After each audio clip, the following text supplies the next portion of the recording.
पाकिस्तान की जो कौमी असेंबली में जनरल नशिस्तों की तादाद है 266 हो गई है। हल्का बंदियां तो उस वक्त होती है ना असेंबली मौजूद हो, 2/3 की उसकी अक्सरी चाहिए होती है। तो कंवर दिलशाह साहब अस्सलाम वालेकुम सर, क्या हाल है आपके?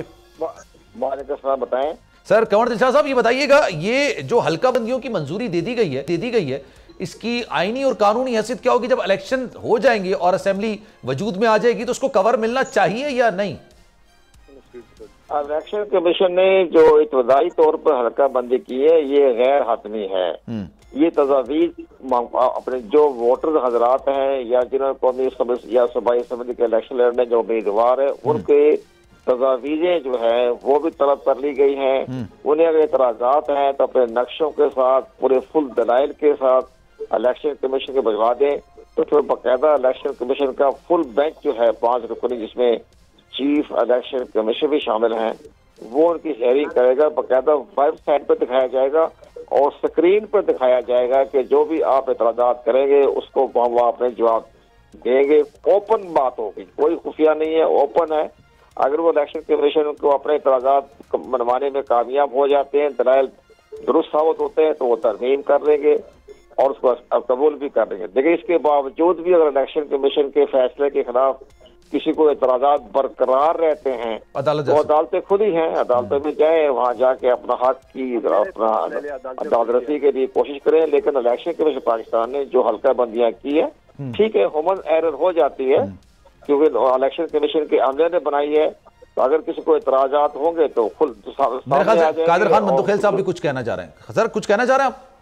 देखिए, मैं कंवर दिलशाद साहब से मेरा सवाल है कि अभी 1.5 साल पहले जो हल्का बंदी हुई, एतराजात हो गए, अपीलें हो गई है, कोई एक्सेप्ट हो गए, कोई मुस्तरद हो गए, तो अब उसी अपनी हल्के बंदी को चेंज करने की क्या जरूरत थी? मिसाल के तौर पे मेरे हल्के में जो बल्दिया सब डिवीजन है उसे एक सर्कल लेके दूसरे एनए को दे दिए, दूसरे एनए का या दूसरे टाउन से जो ना कुछ सर्कल मेरे हवाले में कर दिया। पूरे पाकिस्तान में एवरेज जो आबादी है वो 6 लाख से 9 लाख तक है। मेरे हल्के के 10,25,000 है। यानी मुझे और कादर पटेल साहब की जो है ना वो एक डिस्ट्रिक्ट तक महदूद कर दिए, जबकि मैं खुद उस कमेटी का हिस्सा था, पार्लिमानी अफेयर का। हमने डिस्ट्रिक्ट की बाउंड्री का जो कंडीशन थी वो खत्म कर दिया है। तो अभी इन सूरत में जो ये कंवर दिलशाद साहब बता रहा है ये बिल्कुल सही बता रहे हैं, क्योंकि 30 नवंबर को ये बात मानेंगे नहीं और मैंने खामोश, मुझ समेत दूसरे लोगों ने खामोश बैठना नहीं है। जब हमने बैठना नहीं है तो हमने हाई कोर्ट और सुप्रीम कोर्ट के दरवाजे खटखटाना है और हाई कोर्ट और सुप्रीम कोर्ट ने 4 दिन में तो फैसला देना ही नहीं है।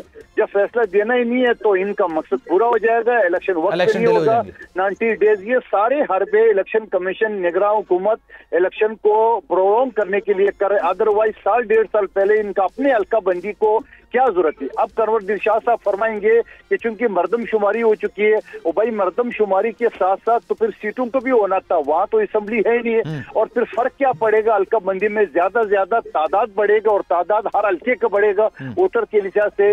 तो ये सारी चीजें करने की क्या जरूरत थी? प्लस उसके बाद जब आपने 27 तारीख को लिस्टें कर दिए तो 24 अक्टूबर तक इतना लंबा टाइम देने की क्या जरूरत थी? आप 3 दिन दे देते, 3 दिन में क्यों कर लेते? आपने पूरा महीना दे दिया, तो इसका मतलब आप खुद टाइम ड्रैग कर रहे हो और आप चाह रहे हो मुस्लिम लीग नून के लिए लेवल प्लेइंग फील्ड कि नवाज शरीफ साहब आ जाए और ये प्रोटोकॉल के साथ हो जाए और वो हल्के को मजबूत कर ले, जो कि वो कभी ना आएगा, ना इलेक्शन कमीशन की ख्वाहिश पूरी होगी और ये इसी तरह इलेक्शन जो है ना वो अल्तवा का शिकार।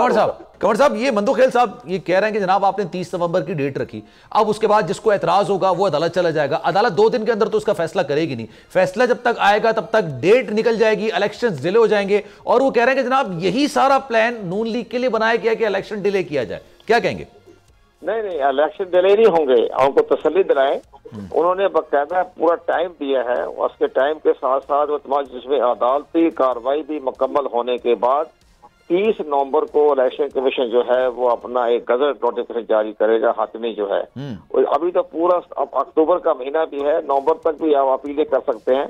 अपील के फैसला आने के बाद ये इलेक्शन कमीशन पाकिस्तान 30 नवंबर के बाद 55 डेज रख लें, उसके बाद हतमी डेट आ जाएगी 54 डेज। 30 नवंबर लास्ट डेट है, 30 नवंबर जारी कर देंगे। 30 नवंबर पहले तमाम अदालती कार्रवाई हो जाएगी डेली समाअत हो रही है, डेली समाअत होगी, इसमें कोई डिले होने का खतरा नहीं है। अगर इलेक्शन कमीशन पाकिस्तान के फैसले के खिलाफ अदालतों में जाने की गुंजाइश मौजूद है, और वहां के बाद जो फैसला आएगा वो इलेक्शन कमीशन तो सर 30 नवंबर के बाद फिर 54 डेज एज पर लॉ रख लें जिसमें फिर इलेक्शन हो जाएंगे, लेकिन 30 नवंबर से पहले फैसले हो जाएंगे और फौरी तौर पर 1 दिसंबर को 2 दिसंबर को इलेक्शन शेड्यूल जो है वो जारी हो जाएगा। और वो इलेक्शन मुमकिन तौर पर क्या हो सकता है? मुमकिन तौर पर मतलब आप पहले भी हुआ था, 2018 के इलेक्शन में भी अदालतों में गए थे और अदालतों ने सब दरखास्तें मुस्तरद कर दी थी। अभी दरखास्तें जाएंगी तो कोई हर्ज नहीं, अदालतें फौरन अपने डेली समाअत करेगी, फैसला हक में आ गया तो इलेक्शन में तब्दील कर देगा, फैसला न आया तो इलेक्शन तब्दील नहीं करेगा। दुरुस्त बात होगी। अच्छा सर, हल्का 30 दिन तक हल्का बंदियां जो होती हैं उसमें पार्लियामेंट की 2/3 अक्सरियत चाहिए होती है। हाँ, अपील करने का हक हासिल है, अपील करें, अपन जाएं, अपन दलाइल दें, इलेक्शन कमीशन से मुतमईन ना हो तो अदालतें हैं, हाई कोर्ट है, सुप्रीम कोर्ट है, तमाम दरवाजे खुले हुए हैं। और इसका फैसला अंदाजन कब तक हो जाता है अगर अदालत में जाते हैं तो? 30 नवंबर से पहले हो जाएगा सारा मामला। अच्छा सर, मैं फिर आपसे ये पूछ रहा हूं, अभी जो कौमी असेंबली की सीटें भी कम हुई हैं, 266 सीटें हो चुकी हैं, 60 सीटें इसमें खवातीन की मखसूस नशिस्तें हैं। सर इसको 2/3 अक्सरियत पार्लियामेंट की चाहिए होती है ना, तो अब जब दोबारा पार्लियामेंट वजूद में आएगी तो इसकी आईनी हैसियत क्या होगी? इसको कवर दिया जाएगा जैसे 2018 में दिया गया था? नहीं, पार्लियामेंट में जाकर पार्लियामेंट जो है नशिस्तें बढ़ा सकती हैं। जब पार्लियामेंट इलेक्शन हो जाएगा, इलेक्शन गवर्नमेंट आ जाएगी तो ये जो है इसी हल्का बंदियों की बुनियाद पर तो नहीं, मर्दशुमारी की बुनियाद पर कौमी सूबाई असेंबली की नशिस्तों में इजाफा पार्लियामेंट कर सकती है।